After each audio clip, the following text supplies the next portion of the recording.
Presidency describes endorsement of President Bola Tinubu as an indication of good performance.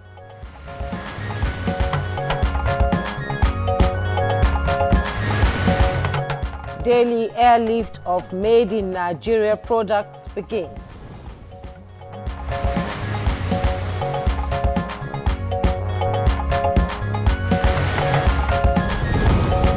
Air operations intensified to secure oil infrastructure in Niger Delta.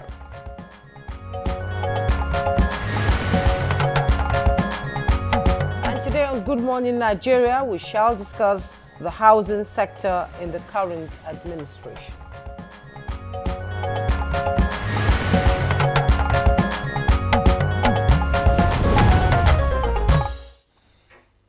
Well, it's another beautiful week, Jumai. Yeah, beautiful week. All right.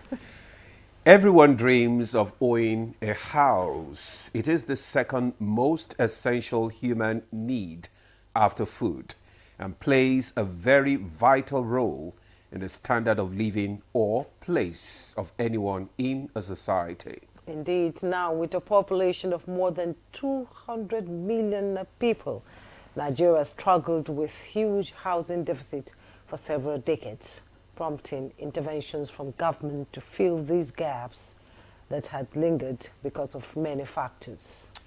Yes, there are many factors. The country's housing policies have over time sought to address these shortcomings. Recall that the various housing policies in 1991, 2006, 2022 and 2012 all faced challenges such as the 1978 Land Use Act on land administration, which could not provide a panacea for the cost of housing construction.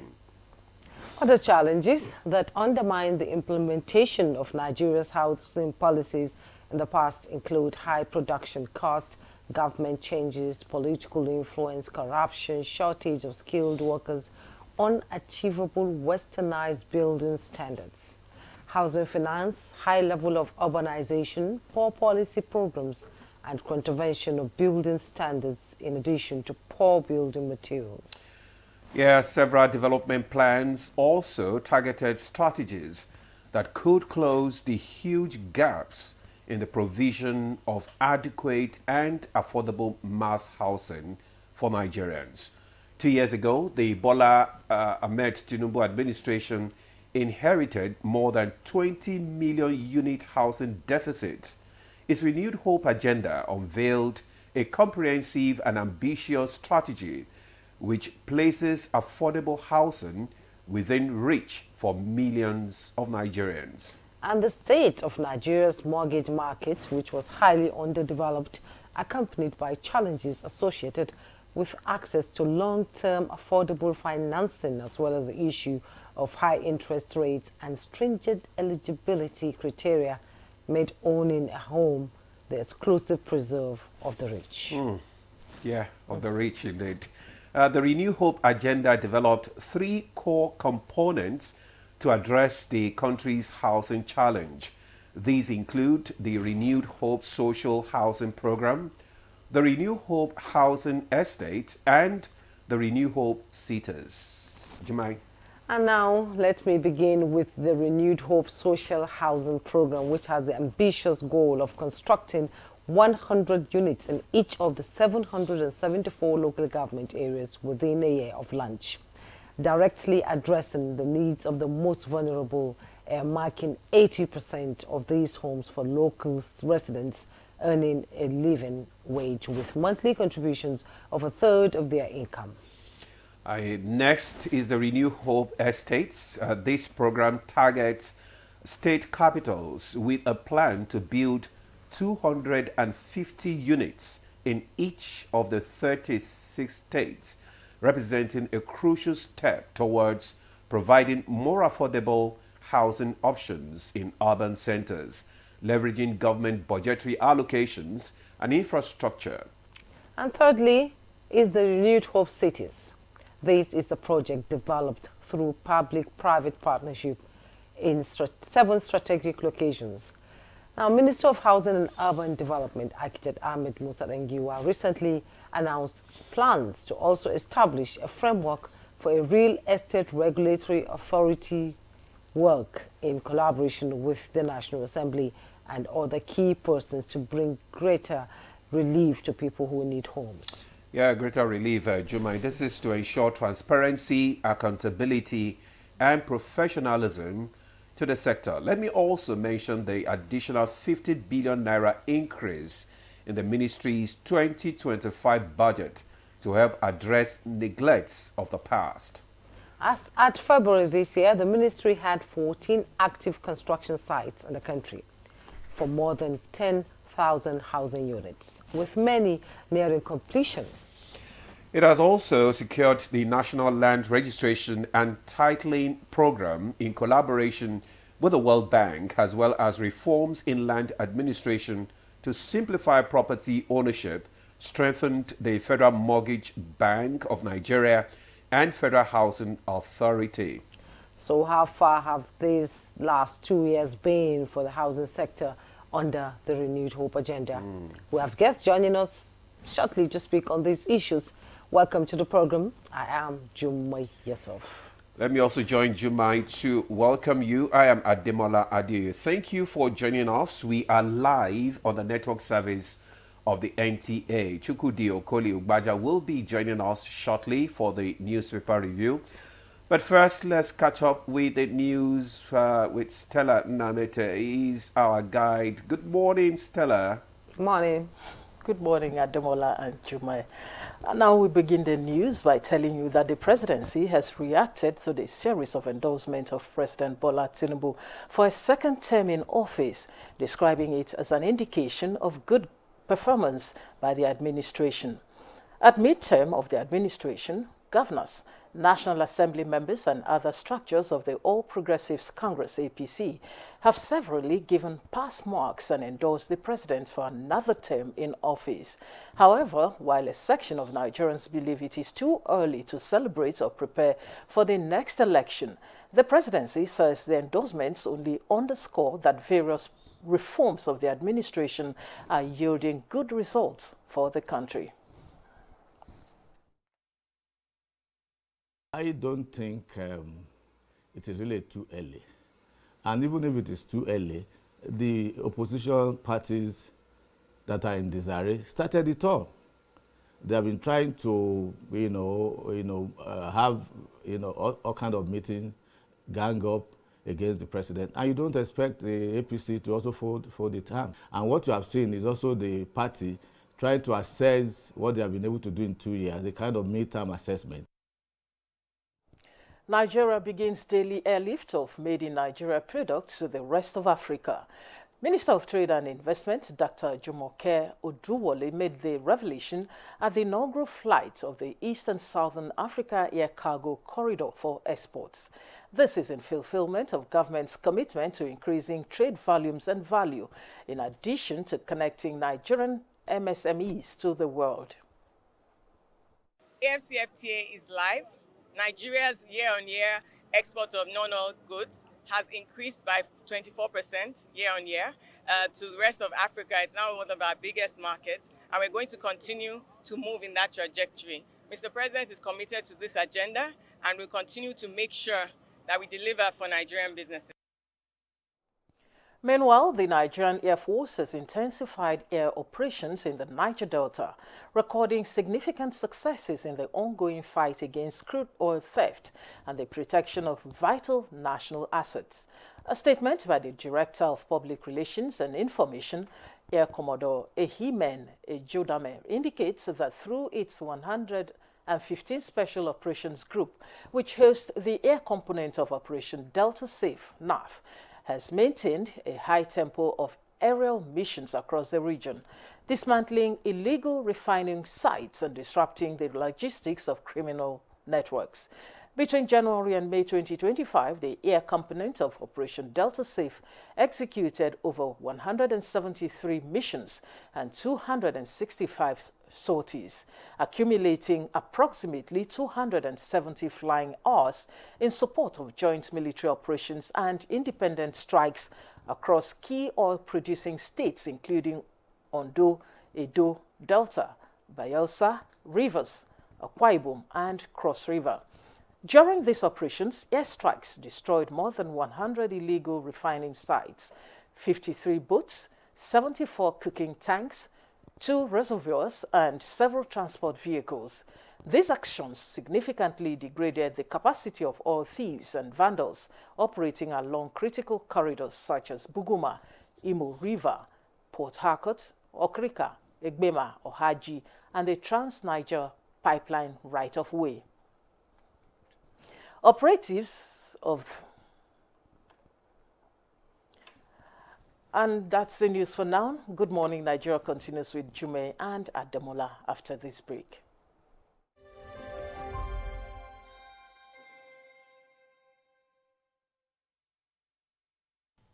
I am Oluremi Tinubu, the global and national Stop TB champion. Many people have asked why I've chosen to champion the fight against a disease like tuberculosis. My reason stems from a deep personal experience. I once had a friend who unfortunately fell ill and concealed the nature of his sickness until it was too late. Eventually, after he passed, we discovered he had tuberculosis. Sadly, due to the stigma and discrimination surrounding the disease, he would not speak up or seek for help. His death was a painful reminder that we could have intervened and saved a life if only we had known earlier. Tuberculosis is an airborne disease that primarily affects the lungs, but can also impact other parts of the body. Being airborne means anyone, regardless of their social economic status, can contract it. In Nigeria, 1 person dies of TB-related illness every 7 minutes, amounting to 206 deaths every day. Globally, 1 person succumbs to TB every 25 seconds, which is a staggering 3,456 lives lost daily. These deaths are entirely preventable because TB is curable if detected and treated early. If you or someone you know has been coughing for 2 weeks or more, coughing up blood, experiencing night sweats, or losing weight drastically, it might be TB. Please visit the nearest government hospital or primary health care center for proper diagnosis and treatment. TB treatment is free in all government and some private health facilities.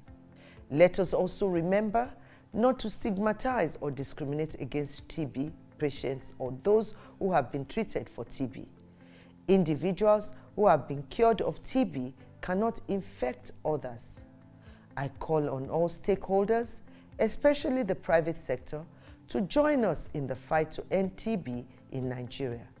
Together, we can make a difference. Remember, TB anywhere is TB everywhere. End TB by 2030. Yes, we can.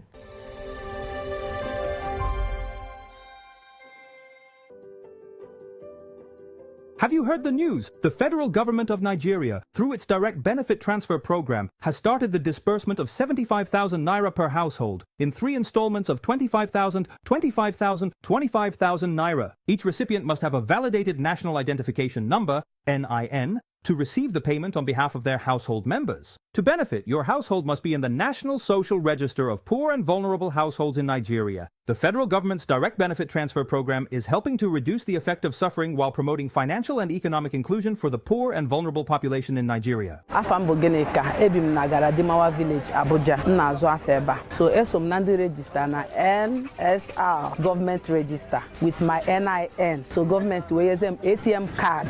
Njiwe wete 25,000 naira 3 times. And ega haya mketa barumuru na dem eji megoro makamihe. Jikweru mehendozo. Thank you.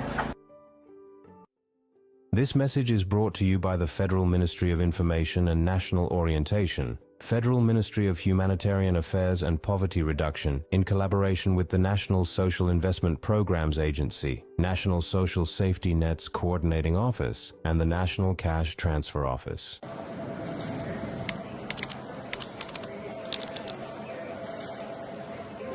When you're low on energy and need a break, give yourself a treat. Cadbury Hot Chocolate. Smooth.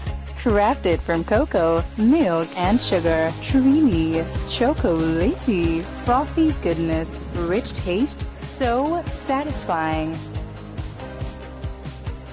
Cadbury 3-in-1 Hot Chocolate. The treat you deserve. Our major currency unit is the Naira, while the minor unit is the Kobo. They are both in notes and coins. The Naira is more than just a medium of exchange. It bears the images of our heroes. So, stop abusing the Naira. It is a criminal offense to spray the Naira at events. Stop stepping on the Naira. It's not your enemy. Do not squeeze, ruffle, or write on the Naira. Handling the Naira with dirty or oily hands can deface the Naira. Love the Naira as you love yourself. Be a real Nigerian. Do not abuse the Naira. A new edition of TV Guide is out, featuring an impeccable personality with purposeful leadership. Abba Abubakar Aliu, MD, CEO of Rural Electrification Agency, takes us through the gamut of activities and mandates of Rural Electrification Agency, as well as its achievements and dreams. I really want to see that I leave a lasting legacy that can be spoken of in a very long period of time. Welcome to a world of fun and excitement as we also present an assemblage of professionals in the media space. Some compelling NTA programs, current trends in the fashion world, ICT, sports, entertainment, and lots more. Meet Professor Charles Anosike, the Director General and Chief Executive Officer of the Nigerian Meteorological Agency, as he shares his vision in repositioning NIMET as a key player in Nigeria's climate strategy. Get a copy at the vendor near you or any NTA station nationwide. TV Guide, your indispensable companion.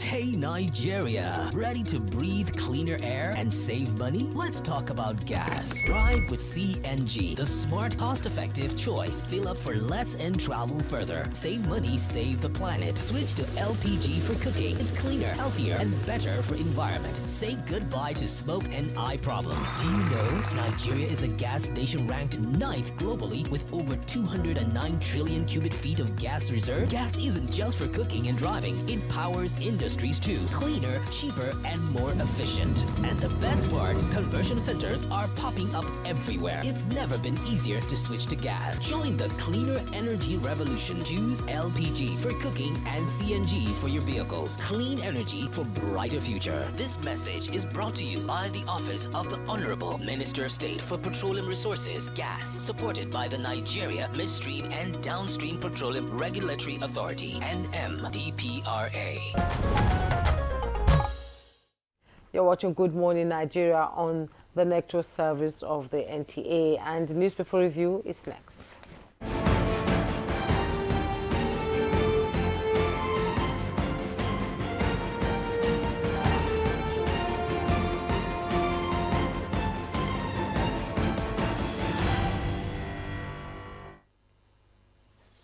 Well, our newspaper reviewer, Chooks the Boy, is here. Chooks. Hello, Demo. It's a new week. A new week, a bit cold, but I prefer it. Cold? How? It's a bit cold. How cold? No, that's the only ailment I have in life, cold. I'm very sensitive to cold conditions. Don't worry, you go better. You go better by His Okay, grace. let's go to the papers. I begin with the Business Nigeria. Business Nigeria, and above the masthead we have UTME results, receipts. Students celebrate high mark after JAMB error. UTME receipts. Students celebrate high mark after JAMB error. You find the details on page 2. Lagos named world fastest growing tech city in 2025. That's great. You find the details on page 2 if you want to know all about it. And below the masthead of the Business Nigeria, no more network blackout without warning. NCC orders telcos. You find the details on page 5. Land default, that's the headlines in the Business Nigeria. Land default, FG begins seizure of 4,800 FCT properties today. Land default, FG begins seizure of 4,800 FCT properties today. You find all the details on page 2 also. And by the side piece of the picture story, Serap drags CBM to court over local government funds details. You find all the details also on page 2. Investors rush short midterm bonds despite MPC caution. That is also on page 2.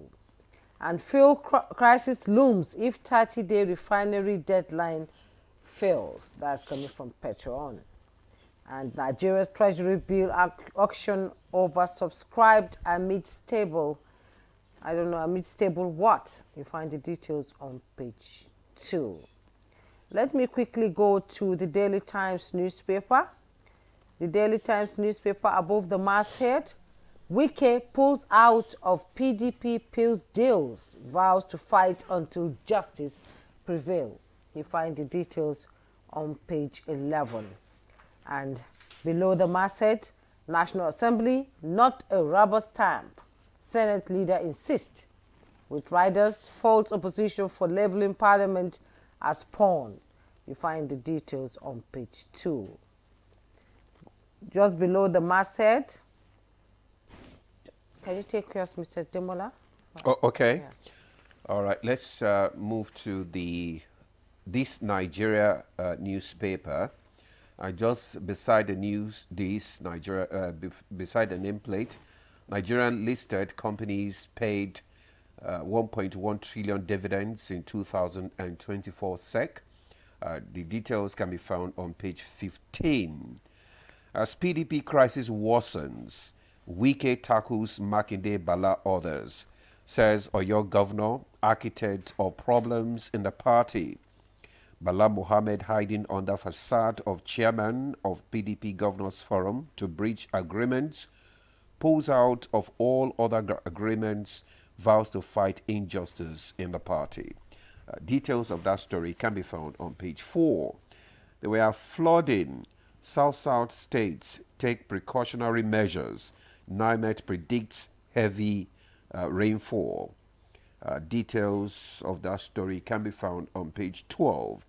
Serap sues CBN over non-disclosure of direct payments to LGs. Details of that story can be found on page 4. And NDLEA intercepts 6.5 billion opioids in Lagos rivers. Naps 2 British men, recovers 3.8 million naira cash. Details of that story can be found on page 23. Yes, I'll return now to the Daily Times newspaper. Below the masthead, below the picture story, you see there, Tinubu's mining reforms trigger 38 billion naira revenue surge.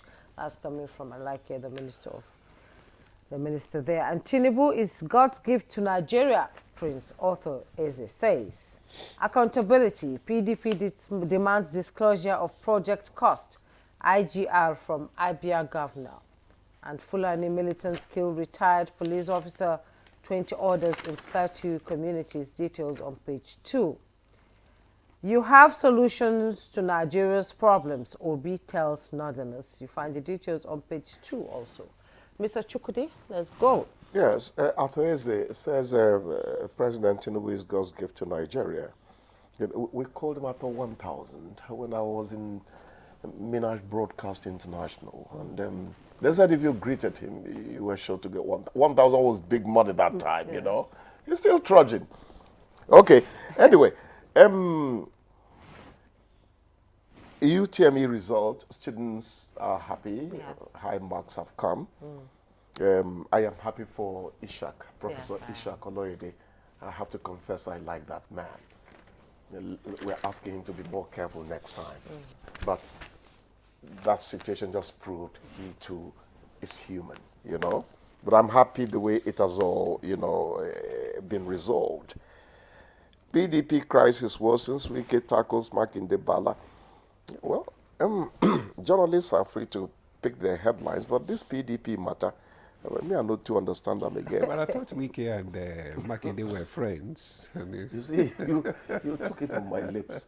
Because what I wanted to ask was, who really is on Wike's side in all of this? I don't understand. Anybody who disagrees with him, he must have something. Because I remember the G5. There's a little Trump in him. Yeah. You know? But they say the man is a good man at heart. Who? Those who have gone close to it, they say he's a good man. Who?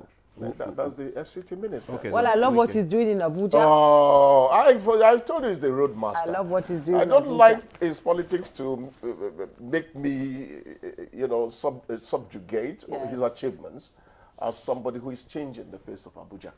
You know, and that takes us to the houses that are due for taking over.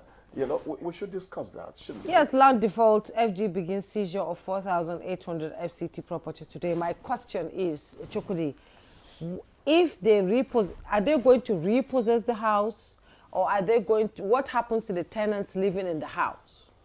The point is if they seize the house, what happens to the tenants living in those houses? The law managers are not very good, with the tenancy law, but I know enough that you can't just come in and vacate, push out a tenant, even if ownership has changed.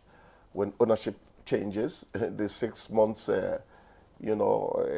statutory, what do you call it now, notice has to happen.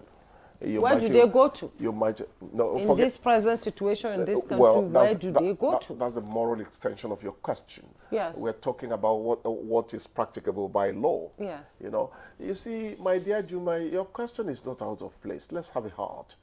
It's just that in many cases in this country, another man had Nagarawa. But it does matter that you do not cause social upheaval for people unnecessarily. I am sure that beyond the law, relevant agencies will step in to speak for these people who are, concerned. But the point is that you cannot take the house from the owners and then eject that doesn't happen. No, it doesn't happen. I hope it does not happen. You take the house, you can even renegotiate with the tenants in there. Some will stay You can even absorb them. Yes. Let them continue. What about those who have paid 2 years ahead? No, that's what it's the same thing. You still have, actually, if you have a good lawyer, your 2 years will stay. Yeah, yes. Because there is an agreement. There's an agreement already. I just pray that is what will happen, because there's this, when things like that happen, there's this aggressive approach by implementators. But I think there's a social net that protects those people, legalistic. Because, we might be affected. I don't know. You are writing another book after Ojukwu because I'm involved there. Yes. And let's talk about they say the fuel crisis looms if 30-day refinery deadline fails. This will not be funny. There are some headlines people cast in this country that makes me say, you are reporting people for not continuing the management process. Many of the things, just like the other time, they said there was going to be fuel crisis if a renegotiation of the agreement between Dangote and and I said, these are administrative things. Why bother us with it? If that crisis comes, somebody's head should roll. Because it's just a continuation. It's not anything new. Sometimes we create unnecessary panic in society. Maybe this is to warn people ahead of time. I am almost sure that this is not going to happen. Okay. Because one thing I praised this government for was that they said, look, that steady energy, that the energy policy relies heavily on the agreement with Dangote continuing. And you can see, I saw 905 somewhere. Competition has really set in. Yes. 905? 905, yeah, I saw 905. Is it NNPC? On 905, I'll let you go. On a 905 note to push me out, respectfully. Juma, even you?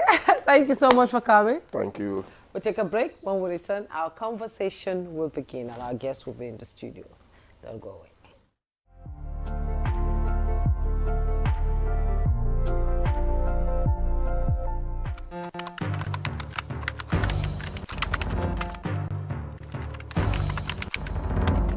I am pleased to announce encouraging news from the National Bureau Consumer Price Index, the CPI, for April 2025, only yesterday.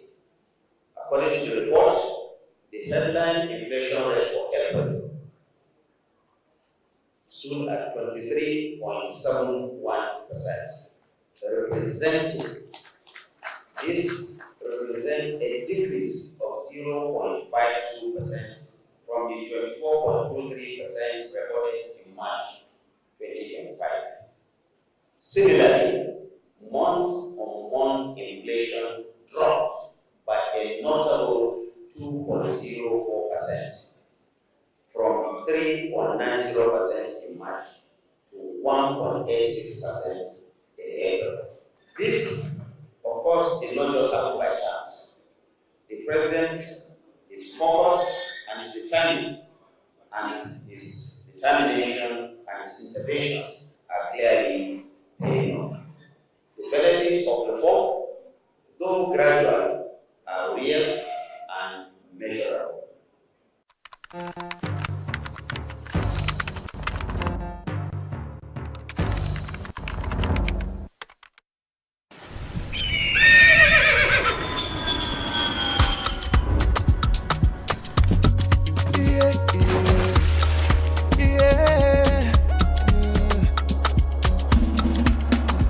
From the Atlantic across the savannah to the Sahara, we rise, a land of the free, we know they tire. We dream great, our spirit is undying. Resilient, rooted like palm tree, we sway in colors, with undying deeper, we bet solutions, we ignite passion, yeah. Ethnicity is unique, we have more than destination. We are Nigeria, we are Nigeria. Strengthening unity, we know they carry lives. We are Nigeria, together live the dream of a land with great destiny. We are Nigeria. I am the real Nigerian. Brought to you by the National Orientation Agency, NOA.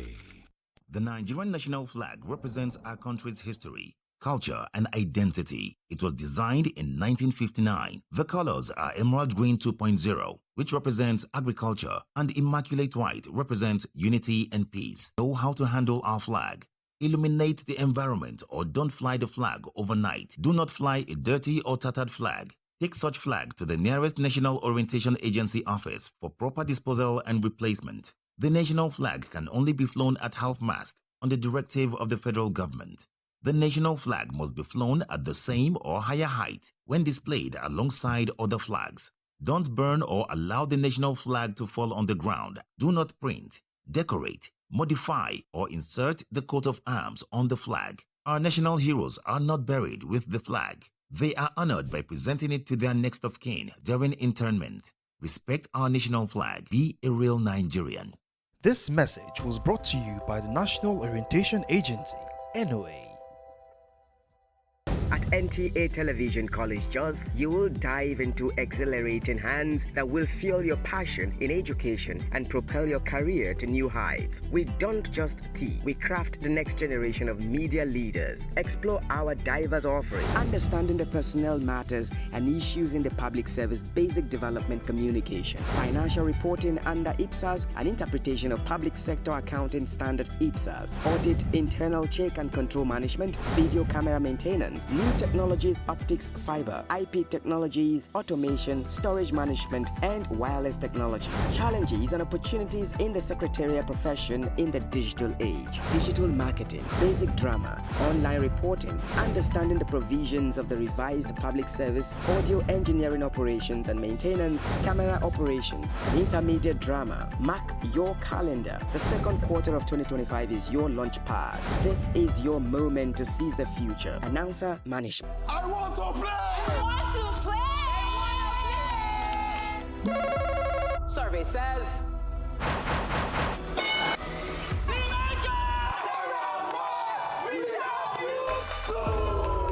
If my phone rings at 2 a.m., it's probably... my mom. An emergency. Landlord. Landlord. Achaluko. Hey! 1.5 million. After you smile finish, I'll add extra 1.5 million just for you to move around. I'll not add extra 2 million naira. Just for you to call me Odogu.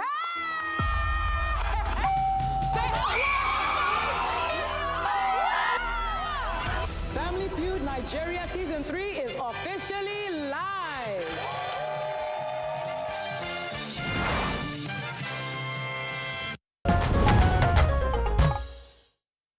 Thanks for staying with us. You're still on to Good Morning Nigeria on the network service of the NTA. To set the tone for the discussion this morning, let's listen to this background report by Timothy Yusuf. President Bola Ahmed Tinubu's administration has made significant strides in the housing sector over the past 2 years. Some of the key developments are the renewed Hope Cities and Estates Development Program, which aims to deliver 50,000 units of houses across 36 states and the Federal Capital Territory. The project is expected to create massive job opportunities and stimulate economic growth. Another key development of the administration is in the housing construction.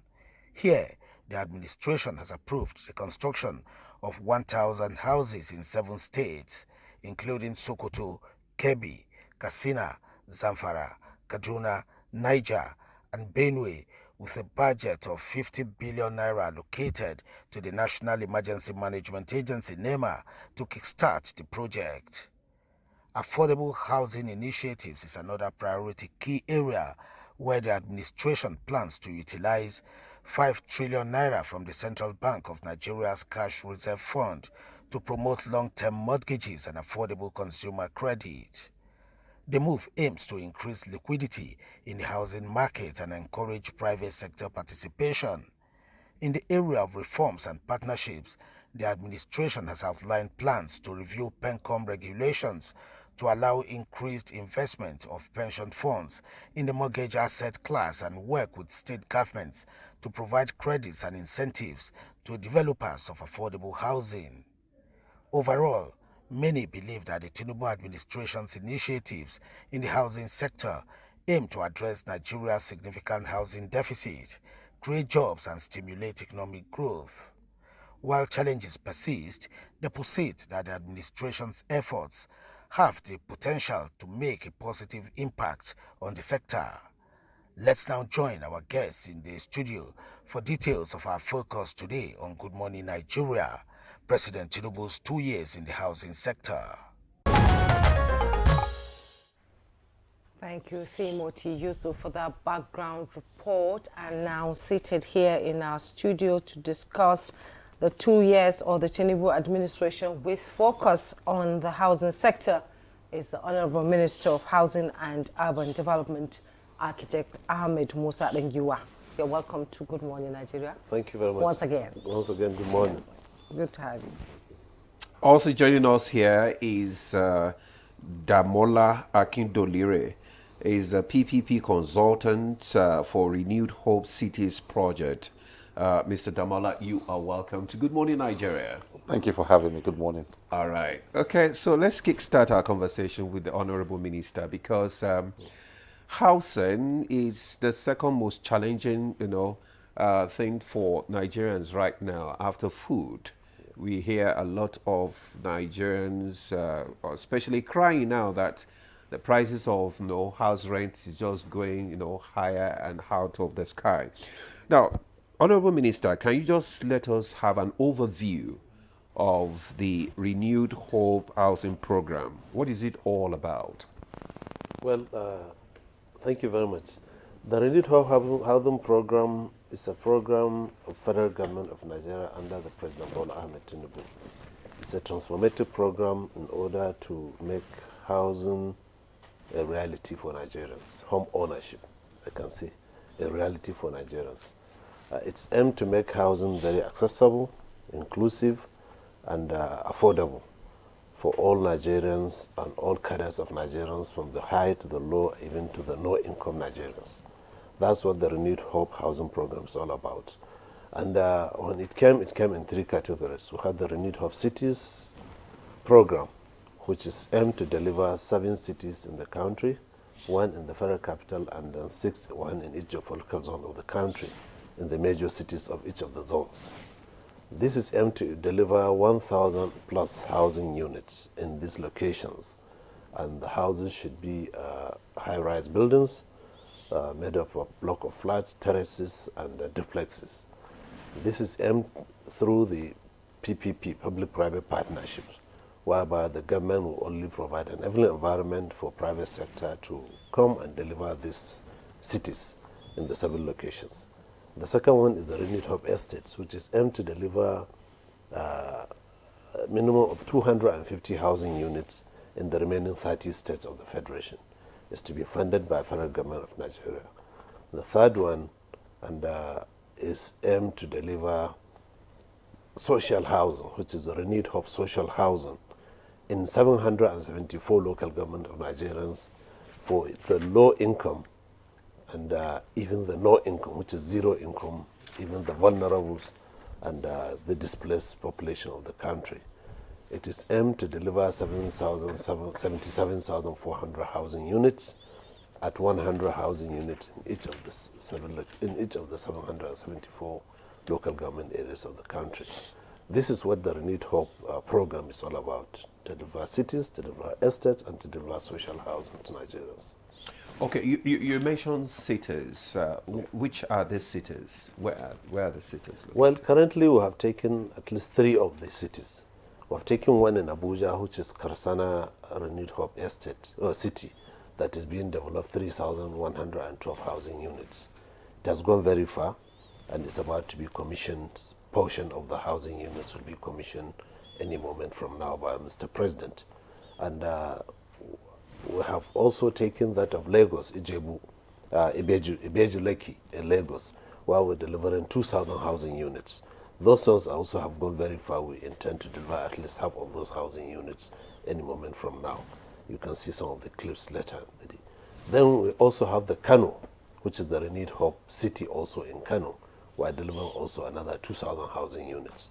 Even that construction has gone very far. As I told you, it's a PPP arrangement, and the houses are high-rise, which are the block of flats, terraces, and the duplexes, meant for the high-income Nigerians. High income? High income, like? Well, it depends, because it's a private partnership, because we have to cater for all categories of Nigerians. Yes. The Renewed Hope Estates, which I've told you earlier, we are delivering in the 30 states. We have taken 12 states now, 2 in each geopolitical zone of the country, at 250 housing units. We have taken in Oyo and Osun. We have taken in Akwa Ibom and Delta. We have taken that of Ibonyi and Abia. We have also taken that of Yobe and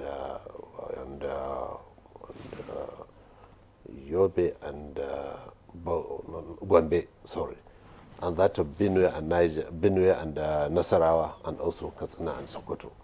These houses have almost been completed, because all the road networks, most of the road networks, and the electrical and water supply has been completed. Are these for the low-income earners? These ones are for the medium-income earners. Medium-income earners. Then for the low-income earners are the ones we intend to launch any time from now, which is the Renewed Hope Social Housing. We intend to deliver 100 houses in each of the 774 local governments. It's a bold decision of the President to ensure that all categories of Nigerians are catered for. This Renewed Hope Social Housing is aimed to target the informal sector, who has even a low income and even have zero income Nigerians, and even the vulnerables and the homeless. You said that the houses that you're building will be accessible and affordable. How?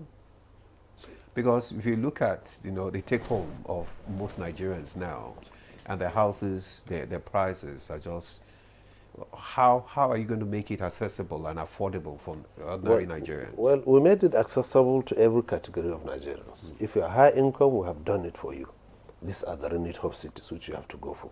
If you are the medium income, these are the ones we are delivering in the 30 states of the federations, which are the 250 housing units. They are into 1, 2, and 3 bedrooms. If you can't afford 1, you should afford 2. And if you can't afford 2, you can afford 3 bedrooms. And these 1, 2, 3 bedrooms are organic in nature. It means it can transform from 1 bedroom to 2 bedroom by adding 2 walls and then roofing it. so that when your family increases or your income increases, you can expand easily, because the land for that expansion is made available within each of the housing units. And these are the target audience. While for the low income, who are the ones in 774 local governments, the aim of the federal government to deliver these 100 housing units in each of the 7 local governments, 70% of these houses will be the ones to be sold. The 30% of them will be even given free to the zero income Nigerians. And for the homeless, for the vulnerables, this is what the intention of the federal government to do. And it's soon to be launched by the federal government. The 70% that will be sold, it doesn't consider, nobody will say it's not affordable. If your income is 30,000, you just pay 1/3 of your income, which is 10,000. If your income is 60,000, you pay 20,000. If your income is 90, you pay 30. So that to ensure that there is inclusivity, nobody is left behind. Okay. That is the aim of this federal government and under President Bola Ahmed Tinubu, and is making it a reality for Nigerians. So can you tell us the success story on the collaboration between the private developers and the federal government? How successful has it been in actualizing this dream of the Renewed Hope agenda? Well, since inception, we realized that we can't do it alone. We can't provide for all, even the number of houses, we can't do it alone. That's why we imbibe the culture of bringing in the private sector.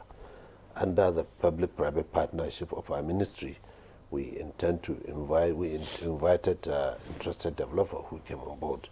And then we intend to ensure that we as a government will provide the enabling environment by one providing sometimes even the infrastructure, sometimes we provide the land, sometimes we provide the off-take guarantee in order for the private sector to have confidence and come and invest.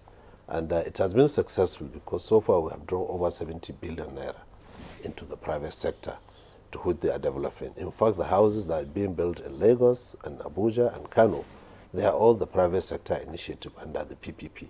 And they have so far delivered over 6,000 of the 10,000 housing units we are saying we have delivered currently within our 2 years in office. So are the project timelines being met, and can you explain to us what are the biggest, bottlenecks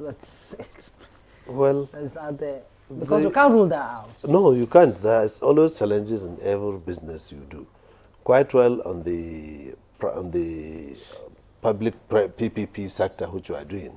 First of all, they always encounter the issue of land, getting access to land, at least from the locations we intend to do. And these locations are 3 of them, Abuja, Lagos, and Kano. But in the long run, if you can't give them land, they have to now purchase the land. And when you purchase the land, you add to the cost of the construction of the houses in terms of selling prices. And the other challenge is that of funding, which is always a problem, especially in housing sector. And these are some of the challenges we know we have encountered. And we are overcoming it in the sense that we have achieved a lot to that an extent. We're delivering currently, and we intend to start commissioning these houses, especially on the Renewed Hope cities that we have.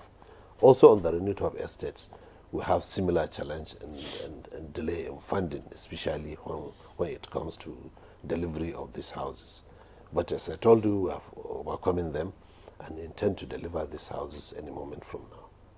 Now, you talked about the issue of land here now. That your ministry is also implementing reforms like the Nigerian Land Registration Documentation and titling program. Why is this important, and what impact will it have on land ownership and wealth creation?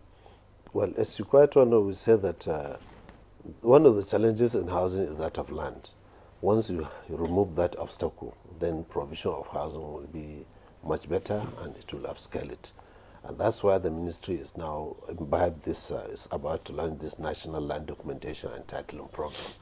It's aimed to ensure that all land are titled and easily accessed and cheaper for Nigerians to do that. Because we found that there is any land that is untitled, then it becomes a dead capital because you can't use it for any investment.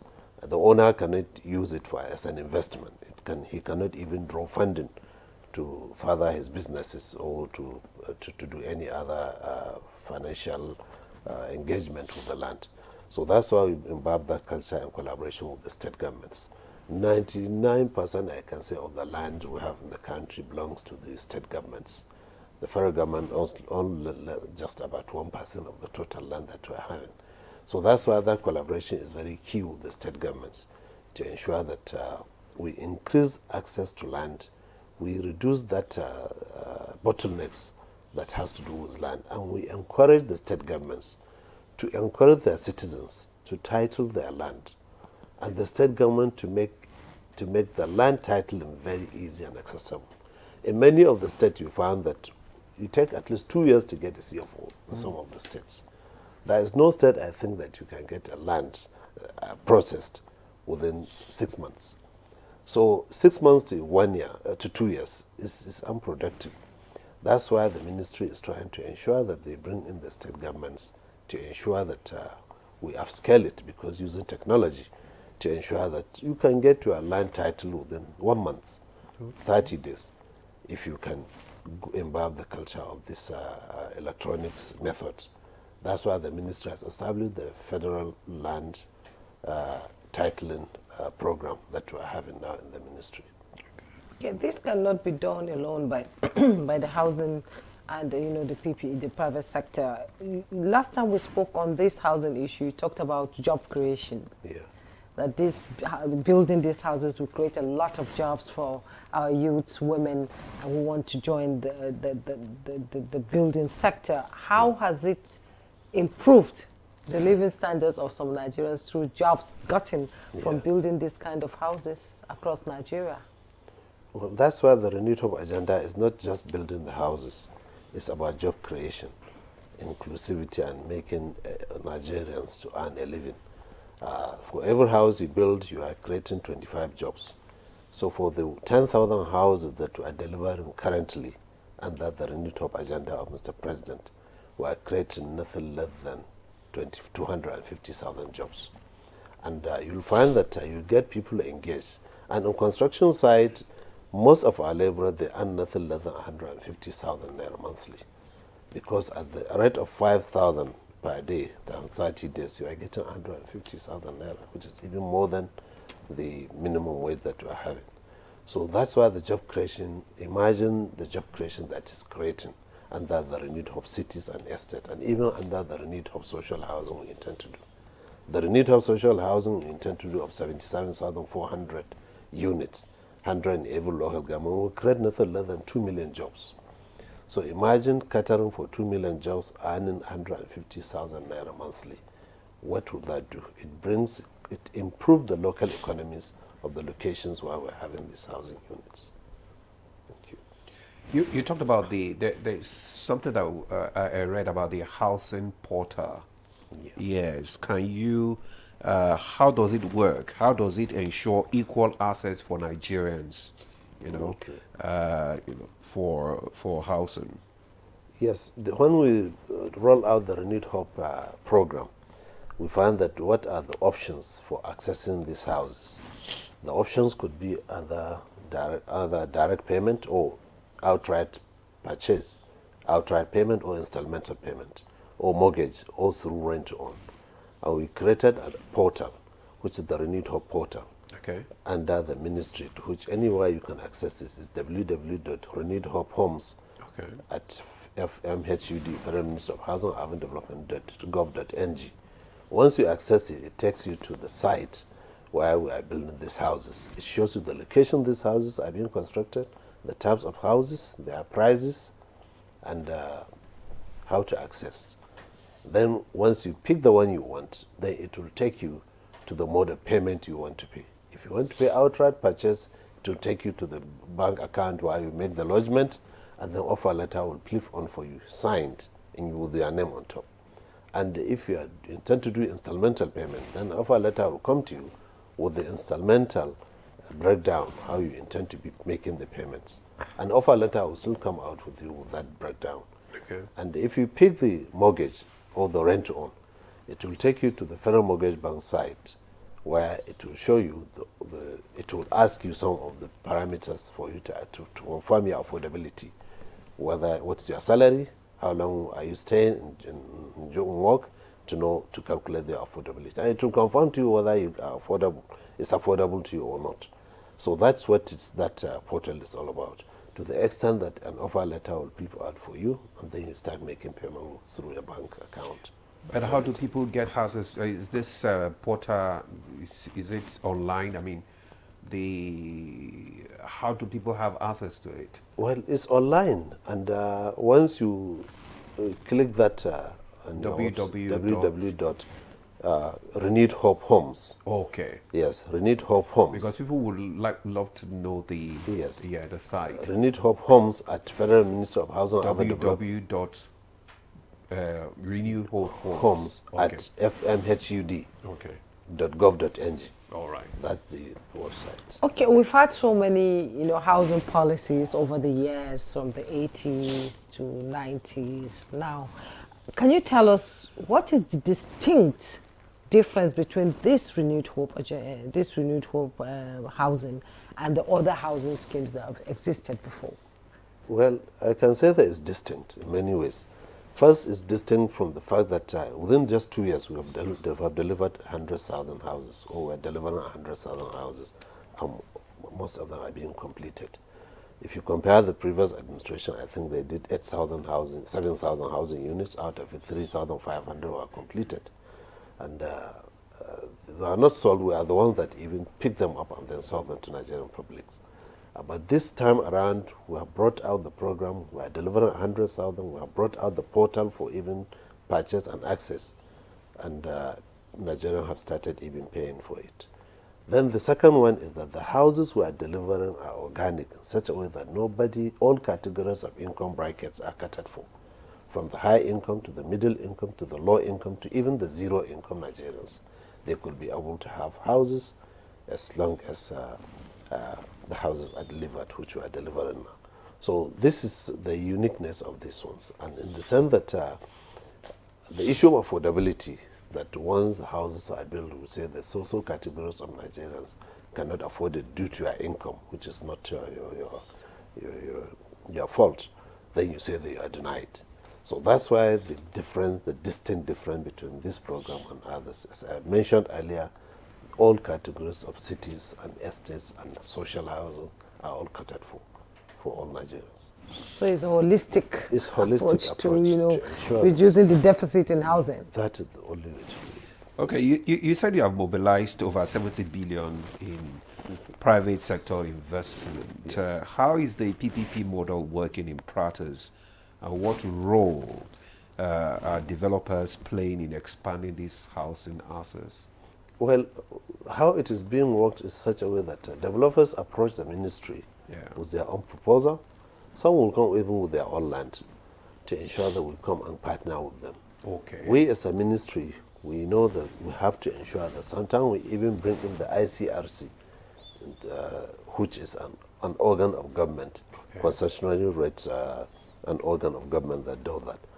Then we ensure that we give them the off-take guarantee through a federal mortgage of Nigeria, whereby they have delivered. We now created a program whereby we're delivering 100,000 housing units. Any PPP that will fall under this. And Federal Mortgage Bank of Nigeria will provide that off-take guarantee to those Nigerians. In some locations, we give them even the land. In some locations, we facilitate access to land through state governments. Once the state governments learn that the investor is coming with the knowledge of Federal Ministry of Housing and Urban Development, land will be made accessible to those kind of developers, and then they will access it. And that's why the project commences. And in some cases, we facilitate access to this funding through some of the federal government funding institutions, like the Federal Mortgage Bank of Nigeria through construction finance. We have the Family Homes Fund that also gives construction finance. Many of this, substantial part of this 70 billion were accessed through these institutions. So these are some of the modalities we do, and we ensure that we facilitate access to. Okay, thank you, Honorable Minister. Mr. Damale, let's bring you into this conversation. You are a PPP consultant, and Tell us how you have been able to collaborate with the Federal Ministry of Housing, in providing houses for Nigerians. Okay, thank you. Just like the Honourable Minister has mentioned, the government realized very early on that the private sector needs to play a critical role in the delivery of housing for Nigerians. And that's why the private sector were able to mobilize very serious-minded, large-scale developers. Because the real issue here is when you look at the rental cost of rent, the real factor driving up rent is the lack of housing. Yes. That's within close proximity to the cities. So for us, developers had to come, apply to the ministry. We went through a normal process. And through that process now, we are talking about the Renewed Hope Cities, which is delivering 1,000 units in all 6 geopolitical zones and the FCT. And the more cities you create that in that manner would also lead to driving down the cost of rent, lowering the commute time between major cities and the various offices that they represent. These people work, Nigerians work. So for us, it's been cutting the red tape, ensuring easy access to facilitating land, cutting all the red tape that have to do with the approval process, ensure that we're able to get from titling to groundbreaking to construction in record time. Okay. All these are factors that cost a lot of money if developers were to embark on this venture on their own. But through the intervention of the Ministry of Housing, we've seen that time drop significantly, and then becomes more encouraging for the private sector to participate. And if you look at what the Honourable Minister has said, 70 billion vis-a-vis what the ministry's budget is, very soon we're going to see a trend where the private sector will even take a more prominent role in terms of taking leadership, ensuring that we can mobilize twice the capital that the annual budget can actually prepare for, so that Nigerians, and that's the real issue, if we don't have private sector investments in housing, there is no way we can drive down the housing deficit. The government has too many priorities in education, in health, to provide houses, which is a very capital-intensive program. So the private sector now coming in is a very significant difference that we've seen from what the previous administration housing policies used to look like. 70 billion is by no feet small in terms of the value, but it's still a drop in the ocean compared to where we need to get to in terms of providing houses for Nigerians. We've seen so many policies from the Tinubu administration. How has it impacted the public-private partnership when it comes to housing? Well, honestly, we are quite very encouraged by what we've seen. A number of them which we can roll out here. I mean, first, to typically think of how much a house will cost, given the escalating cost of items that is also being brought under control through the intervention of the ministry, through engagement with stakeholders, and the building manufacturers hub that will be set up is a PPP relationship. The Federal Mortgage Bank has moved up its mortgage, the cap on its mortgage from 15 million to 50 million. That's a significant step. We've also seen the Mofi Real Estate Investment Fund, a 250 billion fund, which 150 billion came from the federal government and 100 billion from the private sector, making 250 to provide mortgages to Nigerians at 12%. Now that's another collaboration that you would see that would help Nigerians help own their own homes. So with this kind of initiatives, we're seeing both the demand and the supply side being catered for. In the past, what you typically see is focus on one side of the aisle, which is, okay, let's put houses into the market. And that's what leads to so many vacant houses, because the supply side is not there, or you see it vis-a-vis the other way around, where you have a lot of houses on ground, but nobody has the capital to actually acquire those houses. So this initiative being driven, this PPP is not just playing on the demand side only, on the supply side only. They're also playing on the demand side, where private sector has mobilized 100 billion to support mortgages for Nigerians at 12% over the next 25 to 30 years. So you can see this holistic approach is the real way we need to tackle the housing crisis. When you talk about mortgage, you said there are so many houses out there that are not, being occupied by Nigerians. Yes. And how much do Nigerians understand this mortgage business? That you can walk into a mortgage bank and be able to source money to buy a house. How many Nigerians? Just give me a percentage. Understand this mortgage, yes. This mortgage. So generally, home ownership in Nigeria is currently less than 25%. When you compare this with other economies, that's around 50%. Even in South Africa, it's much higher.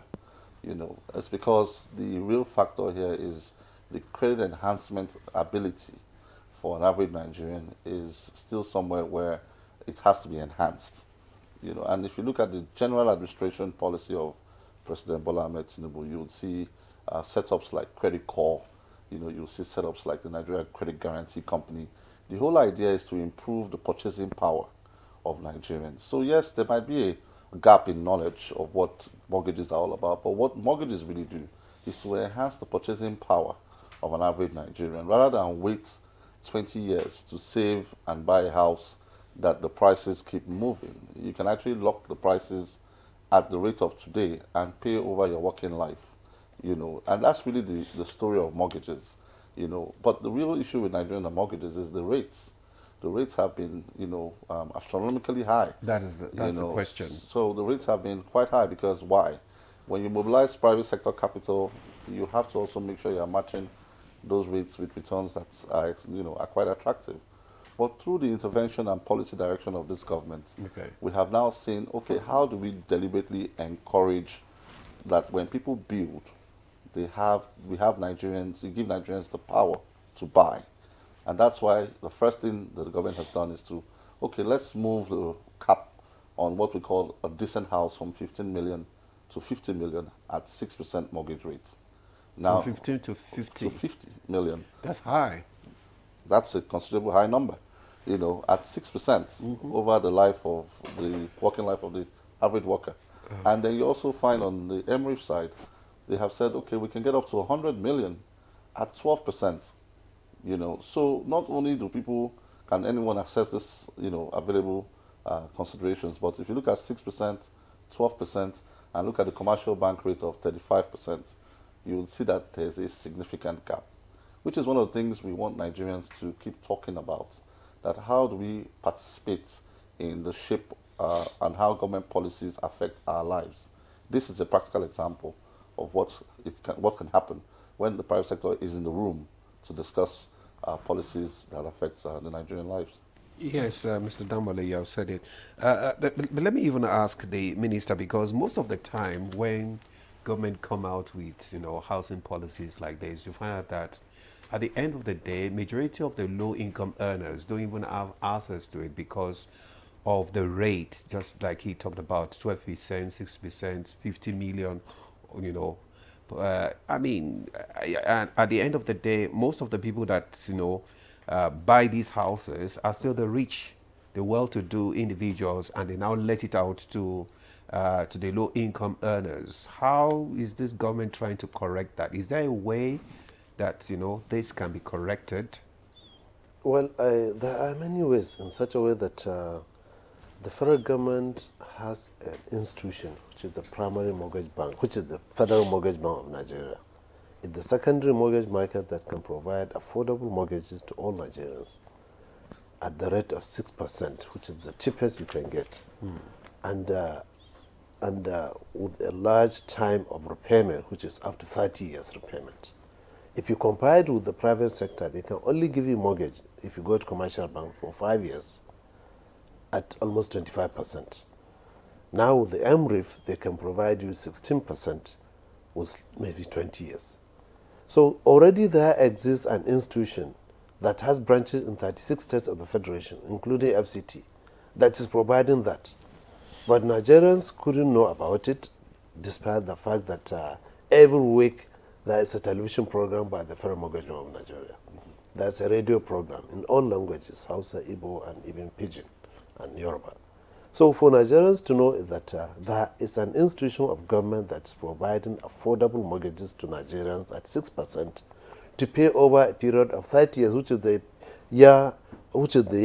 period when you could be in your productive years. Yeah. This one's not only for government workers, it's even for the informal sector. Okay. There is a cooperative housing development loan that is provided for Nigerians, cooperative societies to form Nigerians to form cooperatives, afford the bank with their own land for them to give them loan to build the houses with their own designs and their costing. They can even design a 3 million house for themselves. And the federal government will provide them the funding to build it.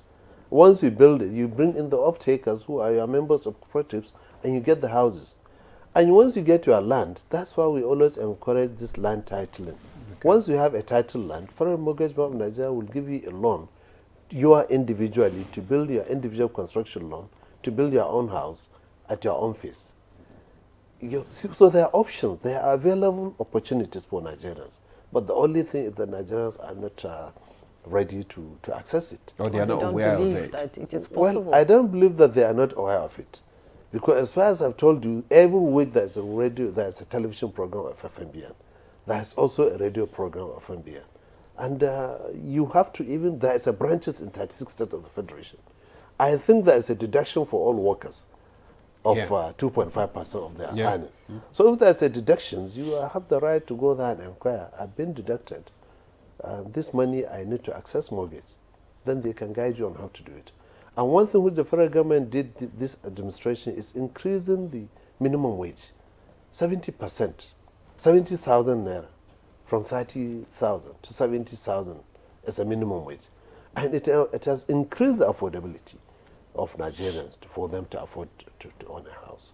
So I think all the enabling environment has been provided for government, by the government. All right. Productive years. Okay, there are some questions. Productive years. What if the opportunity comes when you're in your 50s? Well, and you want to get a mortgage for a house. Well, it's unfortunate at that age. Yes. Which means that you have cut off some people. You have cut off some people completely from it. If you can't get mortgage above 50. Well, you can get mortgage above 50. It's above 60 when you have reached your time.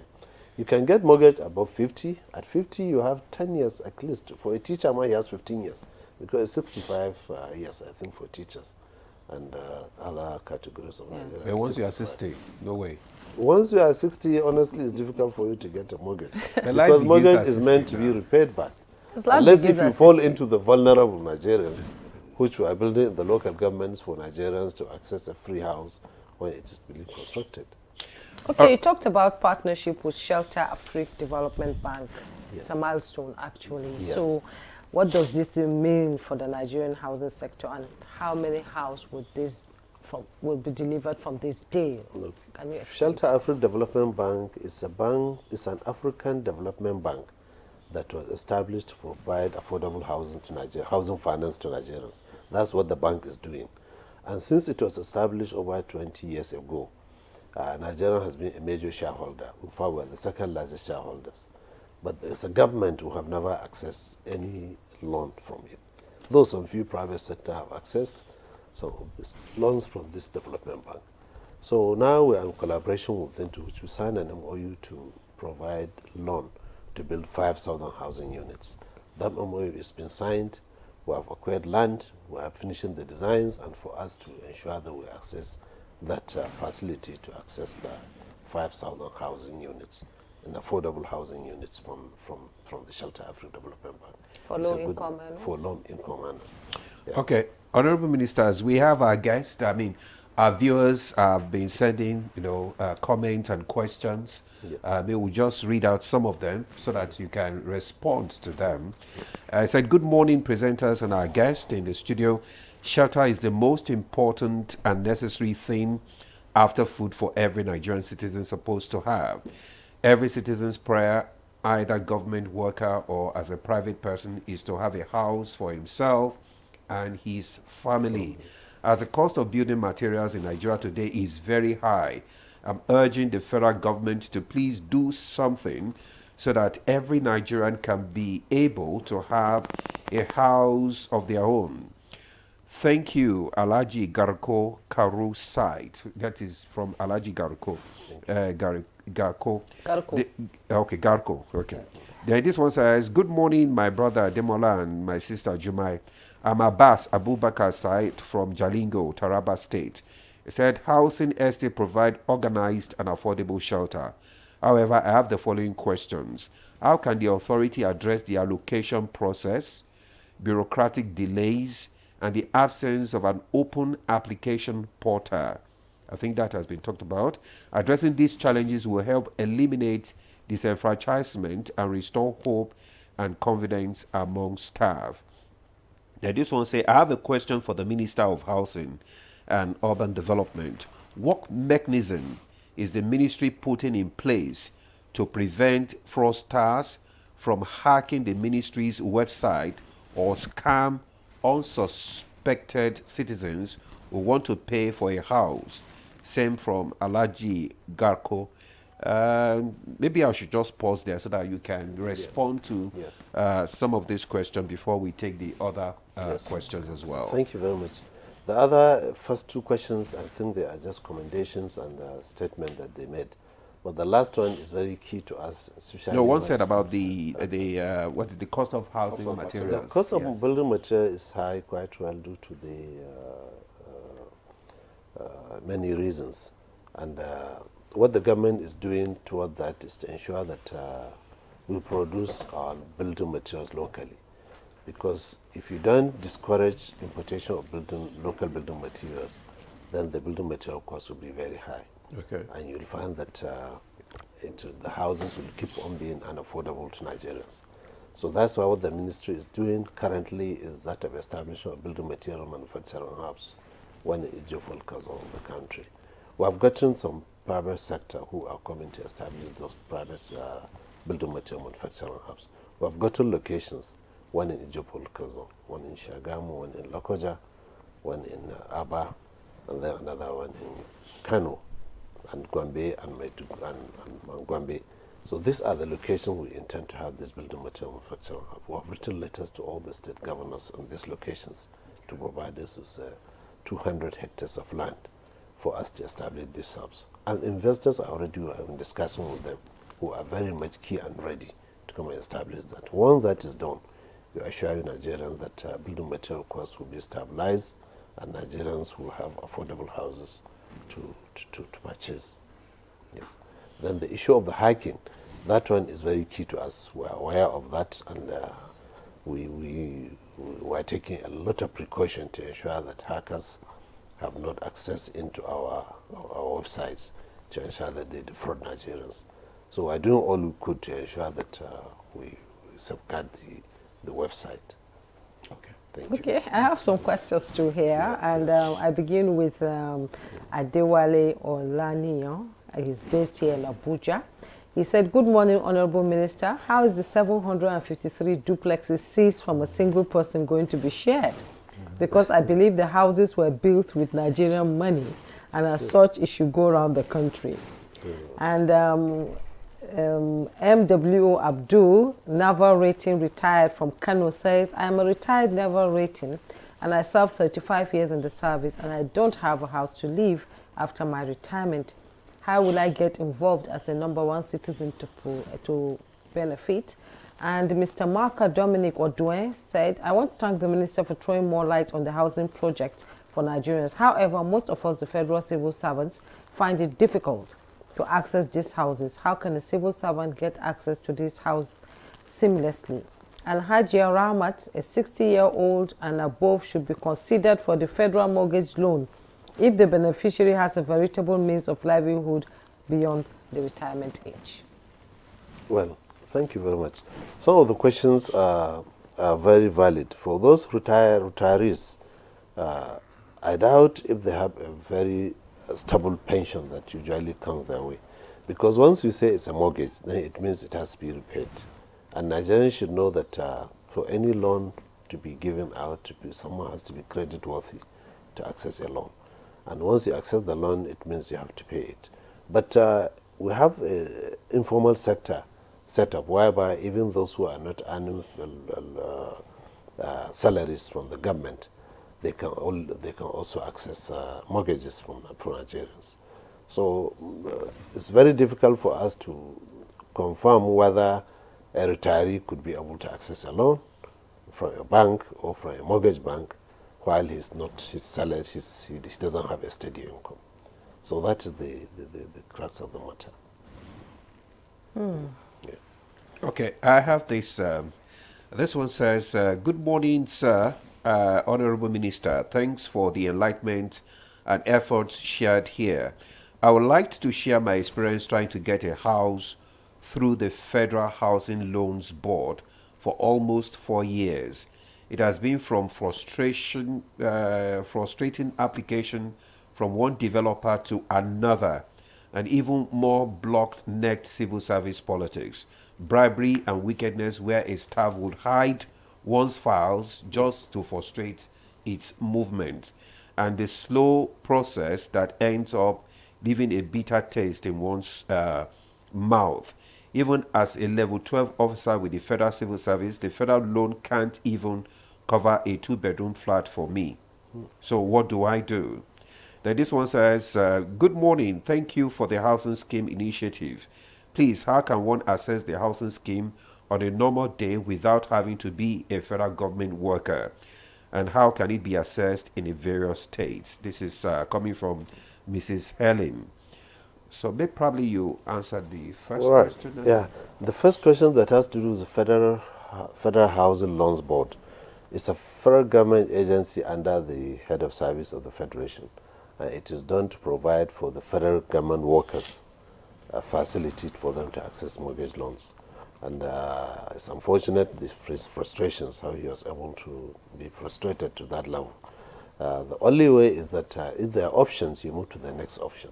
The federal mortgage loan is there, and most of the Federal Housing Loans Board, sometimes they come to the federal mortgage bank to even raise some funding, and then go and fund their own agency there.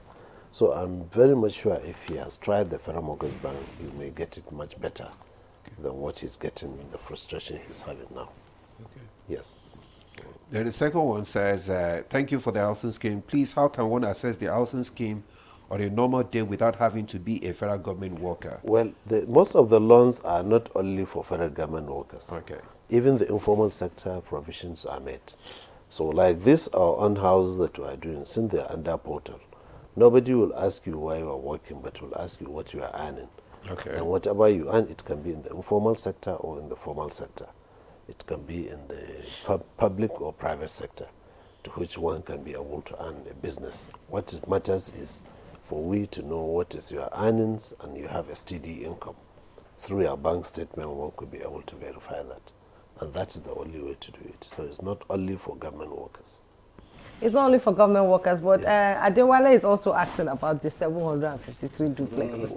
What's going to happen to so it? for is the 774 houses that has just been delivered to us, it's a presidential directive for the chairman of EFCC to hand over the 753 houses that has been acquired illegally by a Nigerian, to which the president directed after the forfeiture to the federal government by EFCC. They have gotten their forfeiture order.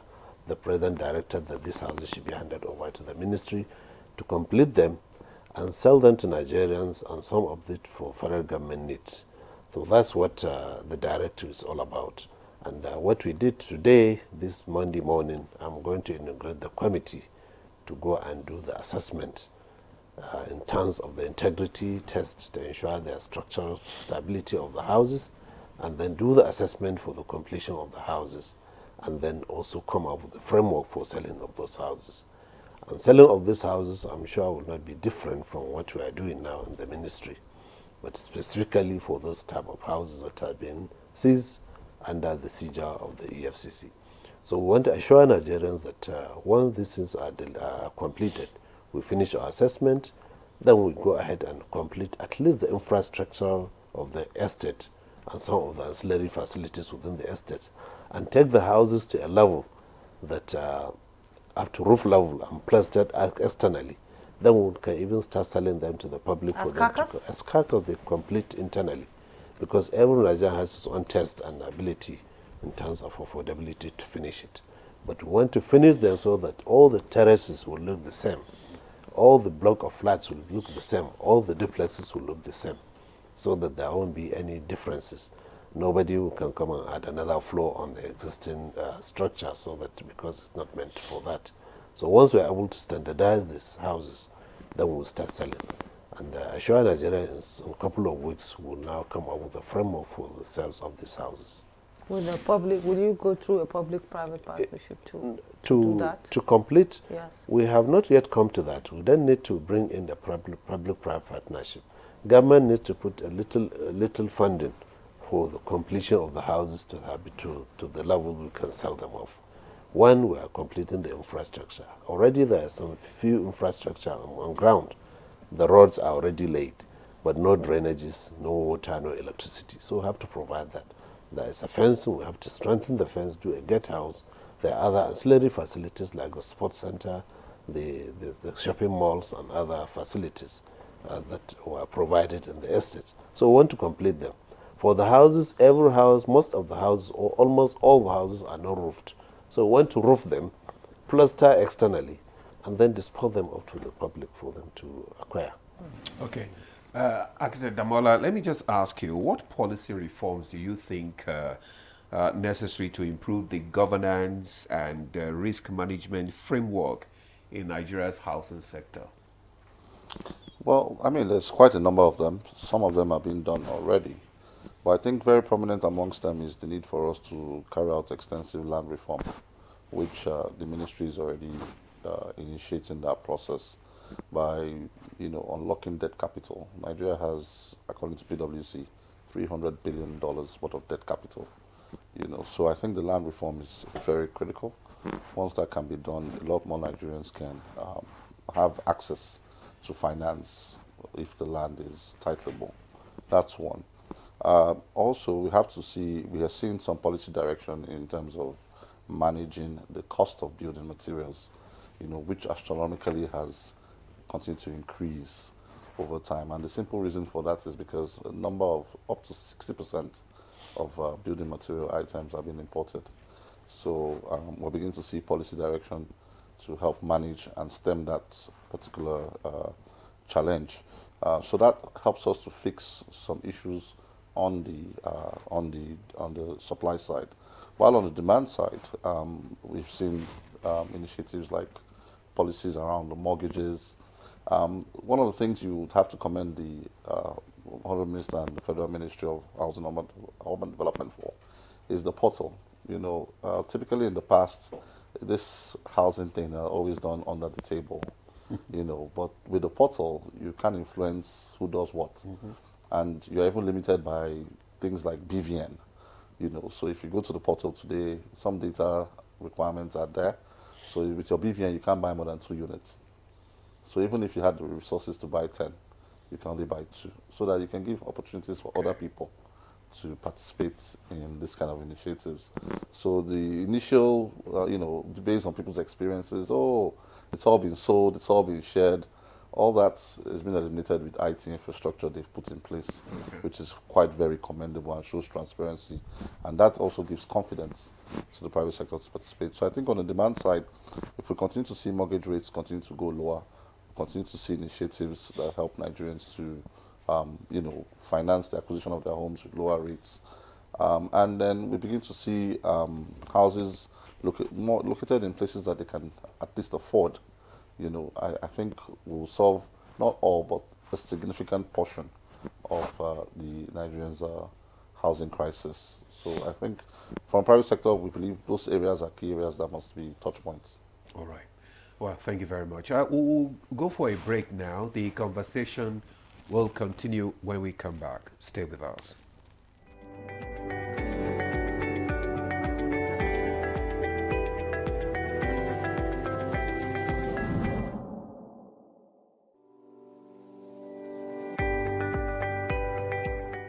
When we think about the digital economy, you can see it as the marketplace for digital goods and services.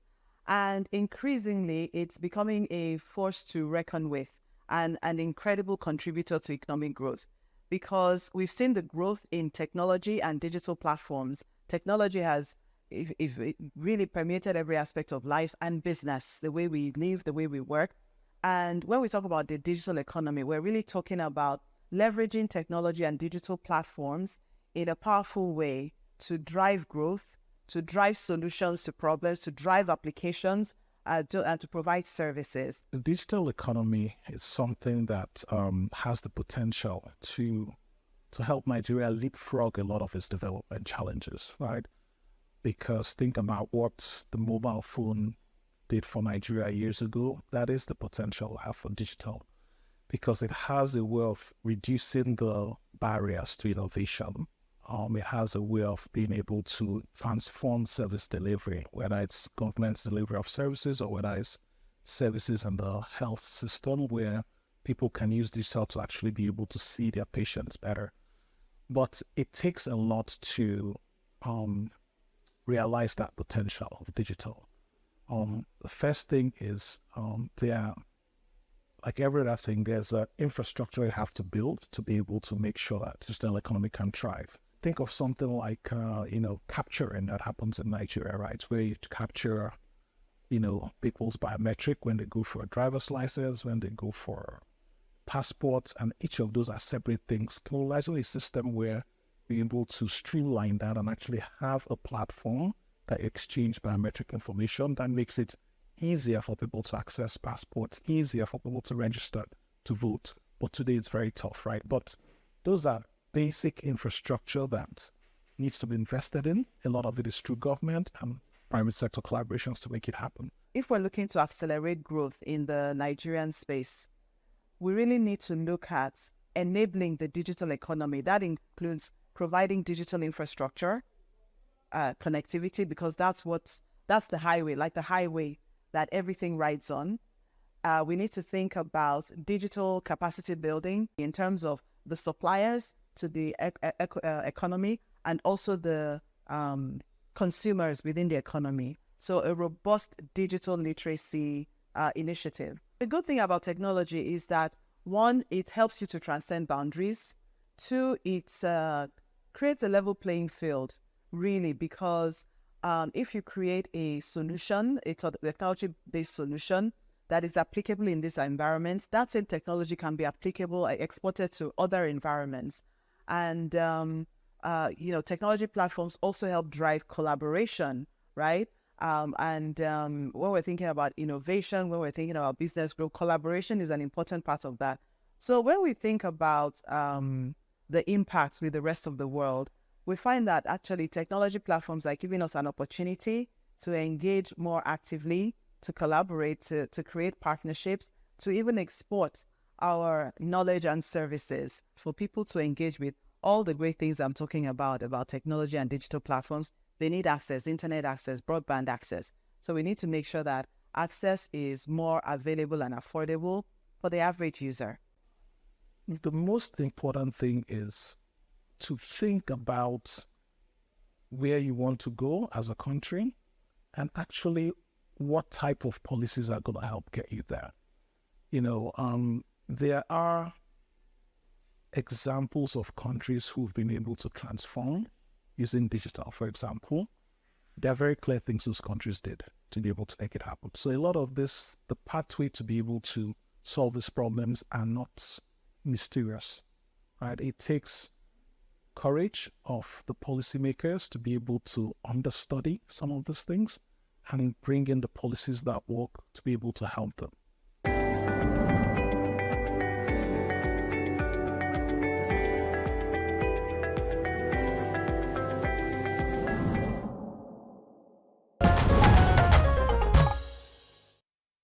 Welcome back. Still on to Good Morning Nigeria on the network service of the NTA. And we are still discussing the housing challenges in Nigeria. And we have Honorable Minister and our other guest, Mr. Damola, still here. And before we went on that break, we had some questions that some of our viewers sent. And this one says, good morning, presenters of Good Morning Nigeria. I am Olu from NIMG, Jos. I'm 50 years this May. How can I benefit from this housing project? I have an uncompleted project that I couldn't complete since 2020. How can I have access to the loan?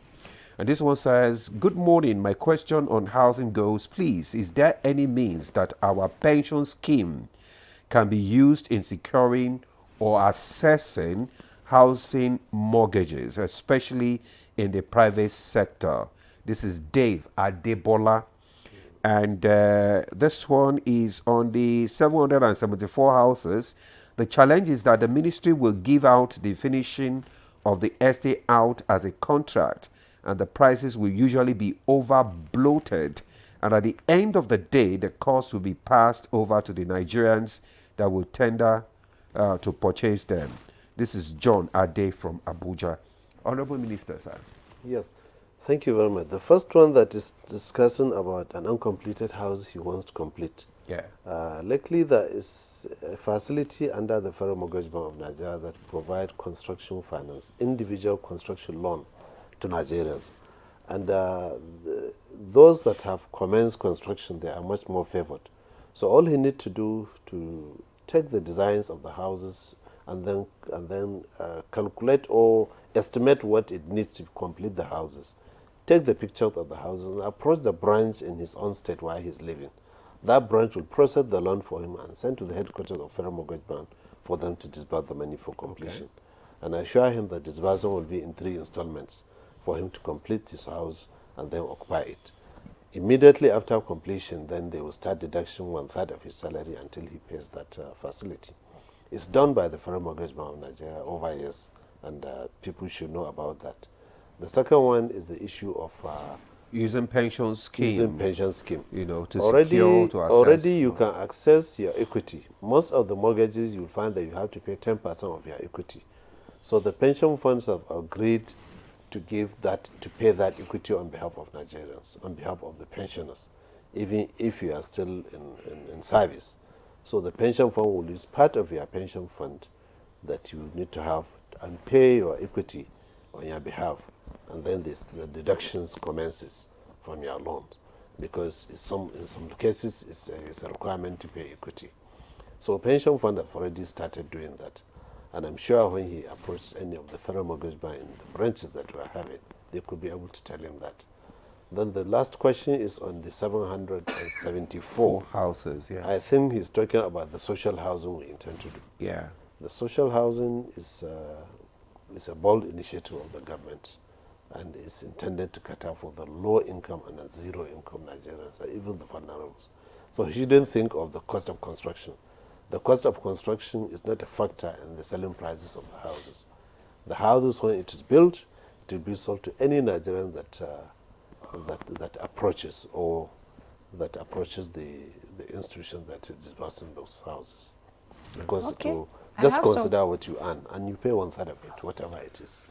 Okay. And somebody from Oka said, please, how can one get a house from Oka as it is not in the Renewed Hope Homes list?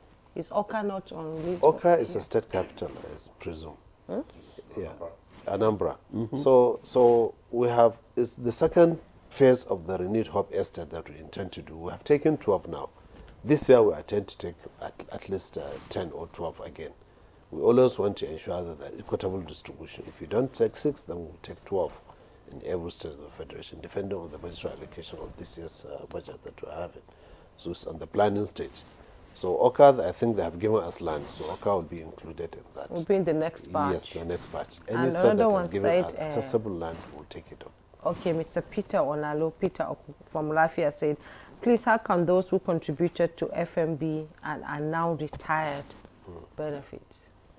Well, it's very difficult, to be honest and sincere, for the retiree to access mortgages, unless if he has an earning that he can convince the mortgage bank that he has an earning to pay. Then the mortgage bank can pay on his behalf, and then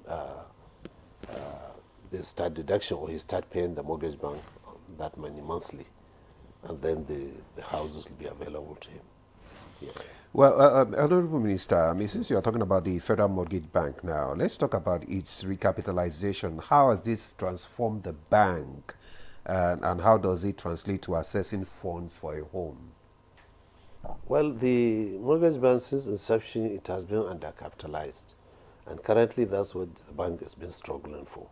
It's under the 5 billion naira capitalization.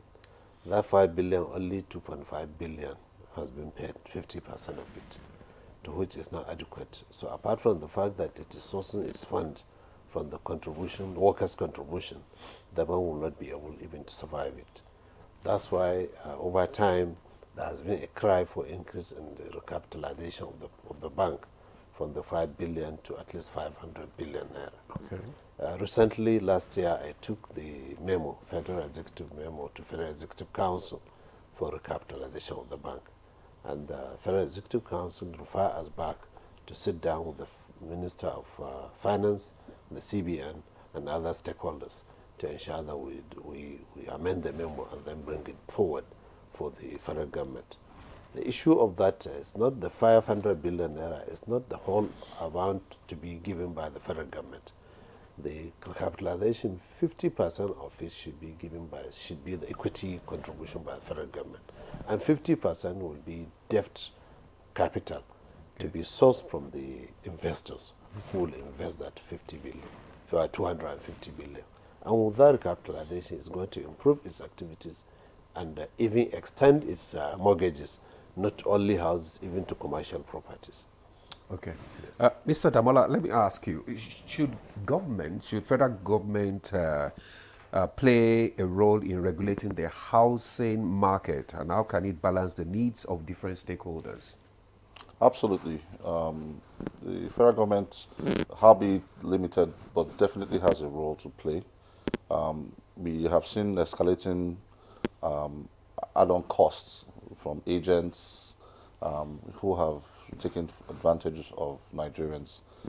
Therefore, we need to know, we need to set standards. You know, there can't be, and we've seen some initiative in Lagos around that directive, where there's a cap on what should be paid as part of the cost of either rent or homeownership.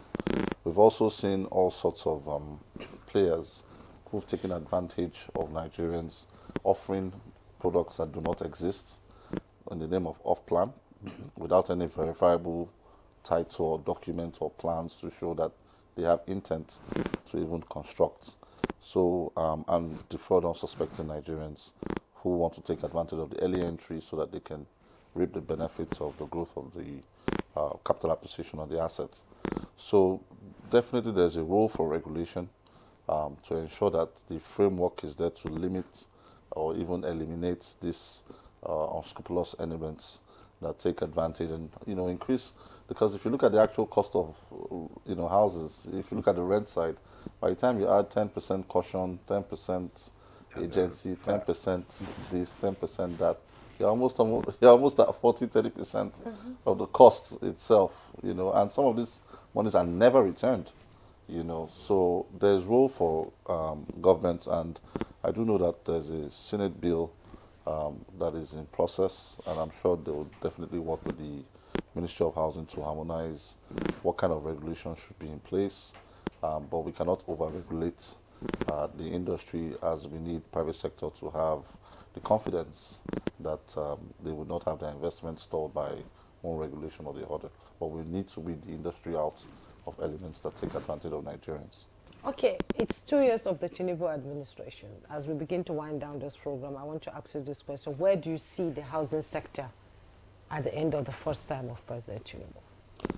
Honestly, 2 years, we're just 2 years into the government of President Bola Ahmed Tinubu, and let's start with the size of the industry. We've seen the real estate industry outpace other sectors, becoming one of the top 5 largest, fastest growing sectors in Nigeria, which is credit to the President and the Honorable Minister.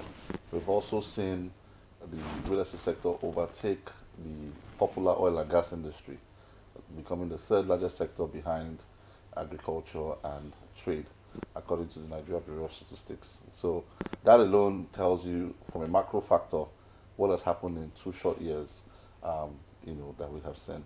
We've also seen a departure from the past, where, you know, which with good intent, the government has did their best to deliver 8,000, or eventually 3,005 was delivered at the end of the last administration. And we're talking about 5 to 10,000 being commissioned within the 2nd year of this administration. So 8 years, 2 years, I think we can do the maths and tell what the story looks like, you know. Before now, private sector's participation in industry was 0. Now private sector is at 70, almost matching the budget. What do you think is responsible for that? Leadership is very important. We've seen leadership on the part of the President, and we have a very energetic minister who is not an armchair minister, you know, so you can be sure he would inspect and hold you accountable to whatever you have committed to do. And also creating and coming in with that private sector thinking to actually say what is the real intent or the common objective here. You know, how do we ensure that we meet somewhere in between? You know, in the past, PPP engagements have been skewed in such a way that they've been very unviable. You know, so people want to live close to town would have to pay the price of close to town. People that want to stay a little bit further will pay what is required to do that. So we can actually dimension what people's needs are and not put everybody in the bucket and expect that they would all fit. And through this collaboration, we've now seen that, okay, if the ministry provides land access, we can reduce the cost of houses by, say, 10–15%. Okay. If we have additional, government-owned enterprise funding, we can reduce it again by another 15%. So that kind of collaboration is how we get to affordable housing, not when both parties are talking from different perspective. So we've seen that change. We've also seen private sector mobilize capital into that space. We've seen how the pension funds are responding to initiative of this government, mobilizing 100 billion to support the 150 billion that has been committed as seed funding to the Mofi Real Estate Investment Fund. So you can see that the role of government really is to provide the enabling environment. That's really the role of government, you know, and they allow for private sector players to thrive. And this is the policy direction of this administration, and under the leadership of the Honourable Minister, that is different. That our job is to provide the environment, your job is to ensure that we deliver for Nigerians. Okay, all right. Honourable Minister, let me just ask you as we are winding up, what are the potential opportunities and challenges for sustainable, housing development in Nigeria? And how can they be addressed? Well, there are two ways to it. One thing we have to know that government cannot provide all. So that's why the government funding has to be sustained in such a way that there should be sustained an increase in the budgetary allocations for housing, because it's a one fact. Whatever you provide the government fund for construction of houses under the budgetary allocations, I assure you 60% of that funding will be returned back to the government at the end of the construction. If you give us 300 billion, I assure you within the next 2 years of completion of those houses, 200 billion after the sale of those houses will be returned back to you, because at least 100 can be used to subsidize the cost of the houses, or 150. So something will have to be returned to it. That's what I want the government, especially the budget unit of the government, to know. That funding housing, apart from the fact that substantial part of this funding will return back to government, you are creating jobs for Nigerians. Okay. And apart from creating jobs, you are empowering the local economies and ensure that you sustain it. That is the only way to do it. So if you don't do that, I think that is on the other side of the government. On the private sector, we have to ensure that all the bottlenecks that has to do with the PPP arrangement has been streamlined. So through our administration, we are able to engage the ICRC to show them that the PPP under road construction or other infrastructure should be taken differently from the PPP under the housing. Under housing, if a private sector comes and invests, he will recoup his money within 2 years. But if you give that same amount of money to a road user who constructs a road, he can extend it up to 10–15 years before he recoups that his investment. Because he can only recoup it maybe through toll gating. But this one, you develop it even off-plan while you are doing construction, you recover at least a substantial part of it to it. So we have to ensure that honestly we sustain the PPP arrangement, private sector arrangement, and we have to keep on urging the government, especially the National Assembly and the budget office under the Ministry of Budget, to keep funding the housing sector. Because it's one way that will create jobs, and it's one way that will also boost the local economies. So practically you were saying that Nigerians should just, relax, and getting access to housing will be easy. Very well. Nigerians should rest assured that under this administration, housing will be more affordable and accessible to Nigerians. And it is going to be an inclusive way whereby all categories of income will be catered for. Okay, I have these questions from some of our viewers. This one says, good morning, my name is Binta Abdullahi. Please let us tell ourselves the truth. A core civil servant who relies solely on his hard-earned money, that is the salary, can't buy a house with a loan from Federal Mortgage Bank. Firstly, what one can assess as loan will not pay for the house in Abuja. And the houses forfeited, I bet, there he's talking about the houses forfeited now. He said, I bet you only the rich will be able to buy them. Now this one says, good morning, Honorable Minister. Please, you should please intervene. Nigeria Bar Association has allocated a whopping 10% to ourselves for all change of property title agreement. This is outrageous, considering that there are other charges. This huge transaction cost has worsened the issue of home ownership. Yes, and let me quickly take this before you answer that. He said, please, Minister, let's learn from the private sector. The easiest way for Nigerians to be house owner is to employ site and service strategy. That is why the private sector has taken over the industry, and Federal Housing Authority is struggling. Let the government acquire land and construct road and power with electricity and sell the land in small plots for people to develop and supervise development. That is John Ade from Abuja. Okay. Thank you for that insight, because he needs to know that under the Federal Ministry of Housing and Urban Development, under our urban sector, we're also doing the site and services scheme, whereby some of the land that we're having, we erect the infrastructure, the road drainages, bring water and electricity. And then we cut off the plots and then dispose to the general public. So it's one way of doing that. And once you do that, we give you a title. With that title, you can now approach the bank, the Federal Mortgage Bank, and acquire loan for individual construction loan. So I thank him for bringing that, but he needs to know that the ministry is also doing that in many of the states that we have currently doing under our national urban planning sector. Then the issue of affordable housing, Nigerians need to know that that's why the ministry is now doing this. The houses we are constructing currently under this administration are much cheaper than the ones that have been constructed under the previous administration. Not because of anything, we are targeting the individual who will own the houses. You don't have to build the house and put the tiling and put the POP. Do it in such a way that the houses will be affordable and habitable to whoever wants to access it. At least the target audience, which are the low and medium income earners. Once they can be able to access it, then they can improve upon the houses and then to their own level. And the issue of the 753 houses we have acquired, we're still in planning stage. That's why we don't intend to finish them off at that level. We intend to semi-finish them so that they could be affordable to individuals. And once we sell them off, individuals can invest whatever they want to invest to complete it. Some will even take it as a carcass and just plaster and enter, depending on what you can afford.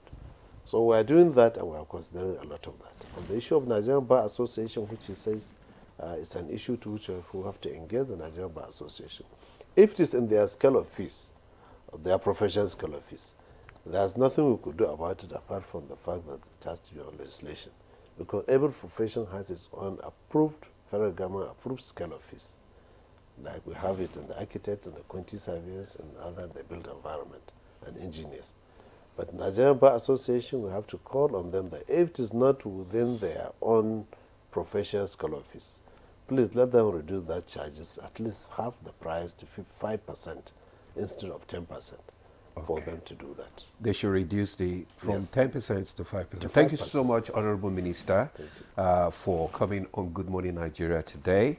Honorable Minister, Architect Ahmed Musa Dangiwa, thank you so much for providing insights to all government programs under the Renewed Hope agenda. Thank you. Also, want to thank Mr. Damola Akindolire.